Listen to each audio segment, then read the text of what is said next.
Isang kadete ng Philippine Military Academy ang nagreklamo ng pananakit at umano'y hazing sa kanya ng ilang kapwa kadete. Ang PMA sinabing sinaktan nga ang biktima ngunit hindi raw yon itinuturing na hazing. Balita hatid ni Marisol Abduraman. Naharap sa reklamong paglabag sa Republic Act 8049 o Anti-Hazing Act of 2018 ang 4 na kadete ng Philippine Military Academy o PMA matapos ireklamo ng kapwa nila kadete. Nagpunta sa aming tanggapan, particularly sa Station 4 yung isang kadete upang maghain ng reklamo laban sa mga kapwa niya kadete dahil umano sa pag-hazing, pagmamaltrato sa kanya.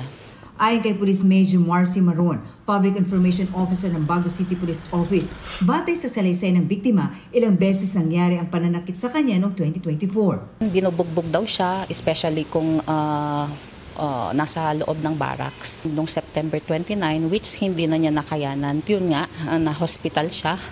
Na-transfer siya sa Viluna Medical Center where he was confined there noong October for several days. Sabi ng pulisya, lumabas itong June 30 ang medical discharge ng nagrereklamong kadete.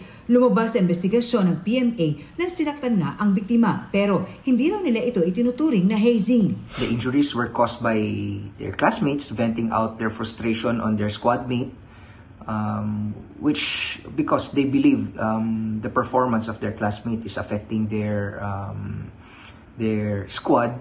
The incident does not fall under the legal definition of hazing as stated in the Anti-Hazing Act, which requires acts of violence or abuse to be committed as part of the admission process in the organization. Gayunman, naparusahan na raw ang mga sangkot na kadete. The involved cadets were given appropriate punishments depending on the degree of their participation. The Philippine Military Academy has a strict zero tolerance on maltreatment and hazing, and such acts has no place in our institution.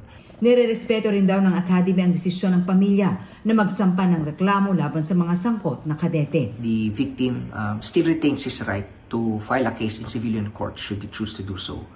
Nasa Baguio Prosecutor's Office na ang reklamo at inaalam kung may basihan para maglabas ng warrant. Marisol Abduraman, nagbabalita para sa GMA Integrated News.